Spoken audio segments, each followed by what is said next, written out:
And now your host, Richard Thomas. Good evening, and welcome to It's a Miracle. Tonight, we're going to take a look at how events in the past can sometimes play a miraculous part in the future. How the choices we make today may be repaid tomorrow with the gift of a miracle. We begin with a story that perfectly illustrates how even the most frightening and painful experience may indeed have a greater purpose.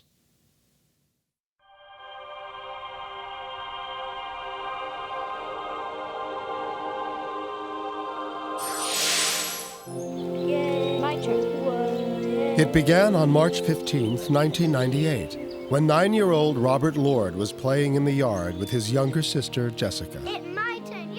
As he climbed the ladder, the tree suddenly uprooted and came crashing down on top of him. Jessica ran for her mother, Michelle. Jessica came running in saying that Robert was hurt.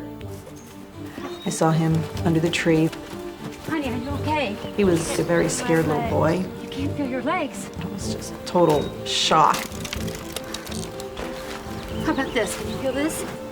You don't feel anything? The paramedics came and they immediately assessed the situation and decided to call for a life flight helicopter. Robert was airlifted to nearby Children's Hospital in San Diego and into the care of Dr. Hal Meltzer. He had extreme pain in his arms. If you were to touch him, he would scream out in pain.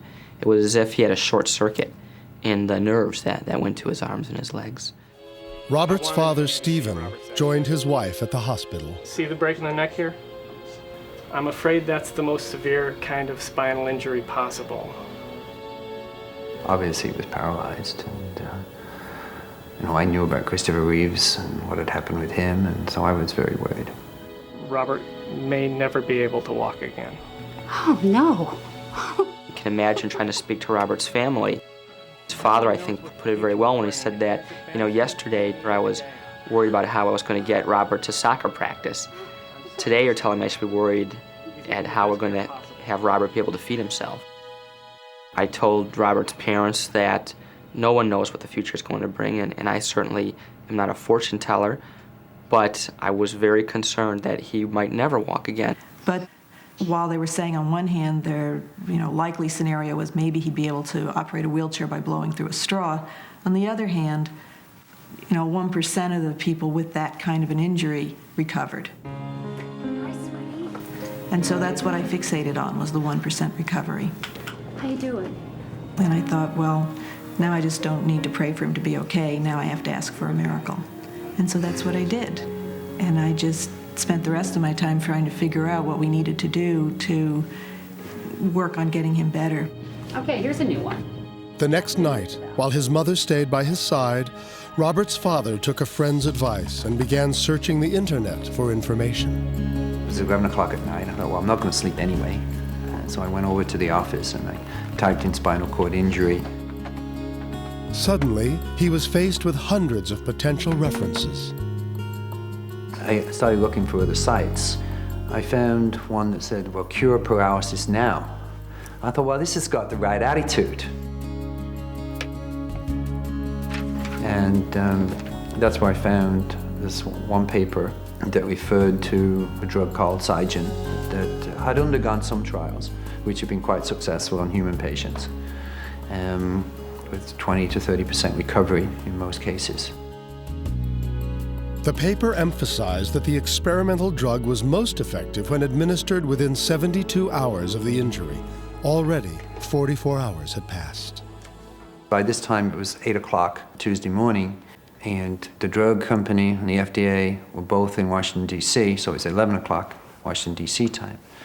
And I had to get my wife on board, the doctor on board, FDA on board, and get the drug here by Wednesday noon. Dr. Meltzer, I was on the internet this morning. And Stephen contacted Dr. Meltzer and told him about the drug and how it was not FDA approved. Was there anything he could do to help? Go to the FDA for us. Robert's injury was very severe, and most people that have his type of injury never have any recovery at all, despite all the medicines and treatments that we have. So I felt that any medicine that might help Robert and wouldn't have a chance of hurting him would be an important thing to try. I have a patient, a 9-year-old boy with a... Dr. Meltzer immediately contacted the FDA and received permission to use the drug on what is termed a compassionate use basis. But time was running out, and the only supply was thousands of miles away in Washington, D.C. The exciting conclusion when It's a Miracle returns.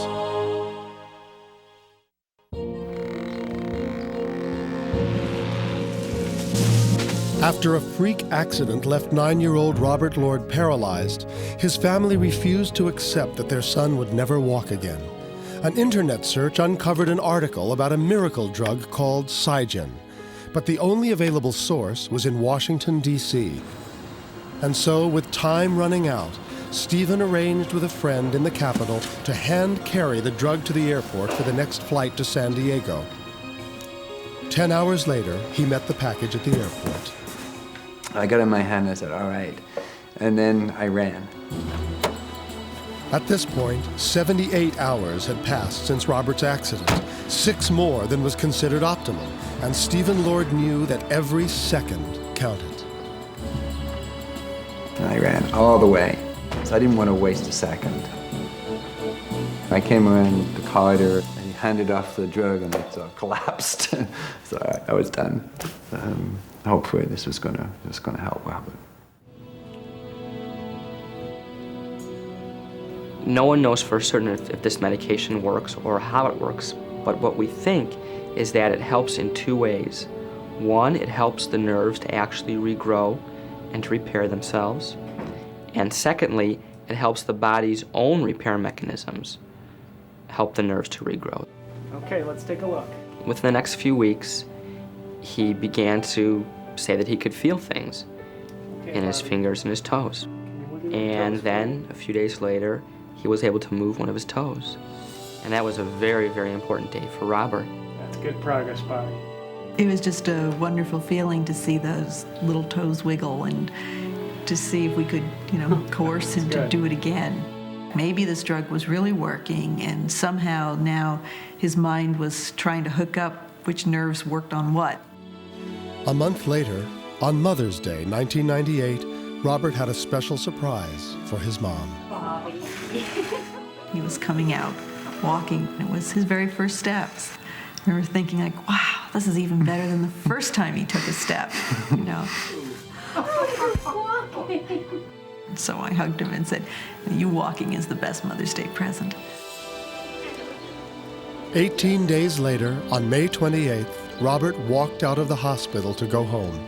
It was another very special day, his 10th birthday. You see a miracle happen, and it happens to you, and you're very humbled.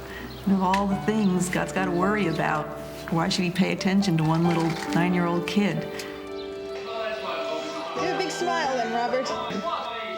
Obviously, it felt wonderful to see Robert walking again. But it's also pretty neat to see your prayers answered. As Robert continued to improve, his father decided to find the author of the article that had turned a near tragedy into a miracle. And that's when he discovered something incredible. It had been written as a term paper by a 12th grade high school student named Christy Hughes. Christy was a teenager when her boyfriend was paralyzed from a motorcycle accident. Clayton was only 19 years old, which is how old I am now, when the doctors told him that he wouldn't ever walk again. I was pretty angry at the world, at God, at everything, and I'm sure he was too. Well, the first thing we're gonna have to do when you get out of here is go fishing. I spent most of the summer between my junior and my senior year at the hospital or at the rehab, and I just remember traveling back and forth all the time, every day. I didn't miss a day. Tragically, Christy's boyfriend eventually died from complications caused by his paralysis. It left Christy with a broken heart. The reason that I chose to write the paper was obviously because he had had this accident, and I wanted to know more about spinal cord injuries and if there was anything that I had missed or that the doctors had just failed to tell us. It really got to me that someone could have suffered through that and said, okay, having suffered through it, now what can I do to make this better for someone else? To tell you the truth, I honestly don't know why I put it on the internet. I felt like it was something that I needed to do, that somebody someday would find it and they would need it and they could use it. Shows what a small world we are and how what everything we do has an impact on someone else somehow, even though we may not know it at the time. So I was very grateful to her, and I'm still very grateful to her. And I really wanted to meet her, and I wanted to thank her in person. It's a Miracle arranged for the Lord family to meet their benefactor. And on March 13th, 1999, Christy arrived at the San Diego airport. She hadn't been able to help her boyfriend, but she had been able to help Robert. And I was really pleased to see her smile when she saw him. And I hope it's helped her. When I found out that something that I had done had caused someone else to not have to suffer, that was what I needed to heal. When this came along, it was just like sunshine. It had brightened my day again, and it just brought me back to life, I think. It gave me my life back. When I see him playing and running and jumping on the trampoline, I am always thinking in the back of my mind, this little boy might not be doing this right now. And this little boy doesn't realize this right now, but he could be in a wheelchair. What we realized after Robert recovered was that Robert's recovery is unusual, incredible, even for people who get this drug. Lots of people get the drug, do not get all the way back to where Robert is. They're not jumping on any trampolines at all. When he gets older, he's gonna realize, you know, what an actual miracle this really was, you know, that this doesn't happen every day. His dad just happened to look at the right place at the right time, and it was all for a reason, I know. The accident, the death, the paper, just all kind of came together into this.